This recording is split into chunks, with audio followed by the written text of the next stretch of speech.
Bonjour à tous et bienvenue dans la cuisine de Marie. Aujourd'hui, je vais vous présenter une recette de pâtes brisées. Alors, c'est une recette que vous pouvez utiliser aussi bien salée que sucrée. Donc là, moi, ça sera une pâte salée. Alors, pour celle-ci, vous aurez besoin de 80 ml d'huile d'olive, de 125 ml d'eau, d'une pincée de sel. Et là, j'ai fait un petit mélange de farine. Alors, j'ai composé mon mélange de 3 farines différentes. 90 g de farine de sarrasin, 80 g de farine Tipiak, donc c'est un mix, et 80 g d'un mix 3 farines. Donc il y a du riz, maïs, pois chiches. Donc cette recette va être super simple et assez rapide à réaliser. On va tout d'abord ajouter la pincée de sel à notre mélange. On va venir mélanger le tout.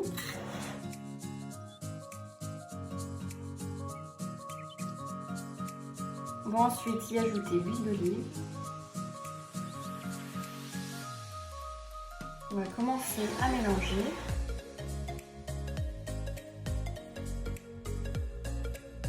Après, on a rajouté l'eau et on mélange bien le tout.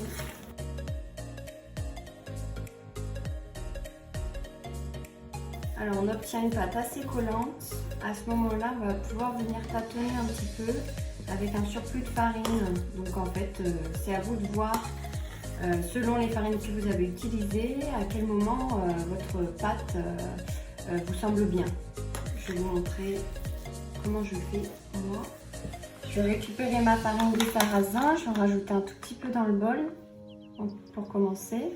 Je vais continuer à essayer de former ma boule de pâte. Donc voilà, pour moi la pâte me semble bien. On va maintenant venir l'appliquer sur le plan de travail et je vais venir la travailler à l'aide de mes mains. Je vais mettre un petit peu de farine sur le plan de travail, propre bien sûr.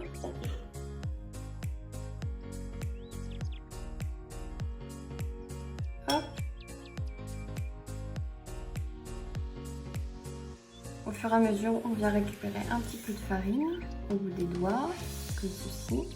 Et on ramène à l'intérieur de la pâte. C'est bien parce que notre boule n'est pas du tout collante, donc elle est très pratique à travailler et ça va être assez facile à étaler. Voici ma belle boule de pâte. Je vais venir maintenant la déposer au fond de mon plat à tarte. Et voilà mon plat à tarte. Je suis allée découper un petit peu de papier cuisson au fond pour pas que ça colle. Je vais venir récupérer quand même un petit peu de farine. Et maintenant, je vais la déposer au fond. On va venir travailler la pâte pour qu'elle puisse prendre la forme du moule. Donc voilà la recette de ma pâte brisée sans gluten. J'espère que cette recette vous aura plu. Moi, ma pâte à tarte va me servir à faire une tarte au thon et tomates sans gluten. Vous aurez la recette quelques jours après celle-ci. Surtout, n'hésitez pas à vous abonner si ça vous a plu et à me laisser un joli pouce bleu. Si vous voulez plus de photos ou d'informations, venez me suivre sur Instagram. À très bientôt, bye bye.